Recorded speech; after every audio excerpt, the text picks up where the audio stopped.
চলুন আজকে আমার বাচ্চাদের জন্য সকালবেলার একটা টিফিন আপনাদের সাথে শেয়ার করি।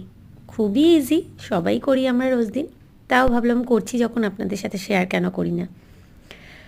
আমি আসলে সকালবেলা খুব একটা তামঝামেলা টিফিন করাতে চেষ্টা করি না, কারণ তাতে নিজেরও পরিশ্রম বাড়ে, প্লাস বাচ্চাদেরকে টাইমে রেডি করে বের করাটাও একটা শক্ত ব্যাপার হয়ে যায়।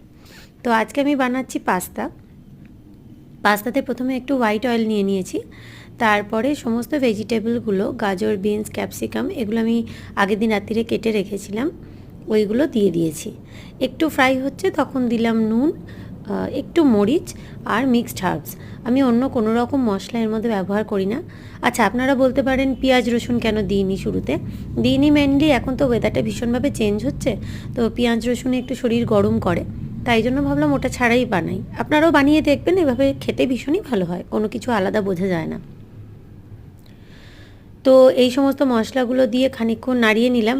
আরেকটা কথা বলি, আমার একটু তেল বেশি হয়েছিল, আপনারা একটু তেল কম দিতেও পারেন, কোনো অসুবিধা হয় না তাতে। তো এগুলো ভালো করে মিশিয়ে নিয়ে তারপরে আগের দিন রাত্রিতে সেদ্ধ করে রাখা পাস্তাটা দিয়ে দিলাম। এই ভেজিটেবল কাটা, পাস্তা সেদ্ধ করা, এগুলো আমি মূলত আগের দিনই করে রাখি, তাহলে সকালবেলা উঠে জাস্ট মিক্স করলেই তাড়াতাড়ি করে টিফিনটা হয়ে যায়। এতে কি হয়, ওদেরকে টাইমে বের করাটাতে একদম চাপ হয় না।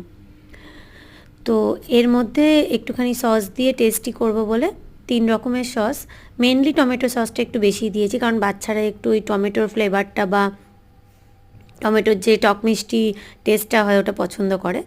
তো 3 রকম সস দিয়ে জল দিয়ে গুলে ওর মধ্যে দিয়ে দিলাম। ওই একসাথেই হতে থাকে, আমার কোনো কিছু আলাদা আলাদা করে করার ব্যাপার নেই, যত তাড়াতাড়ি করা যায় আর কি।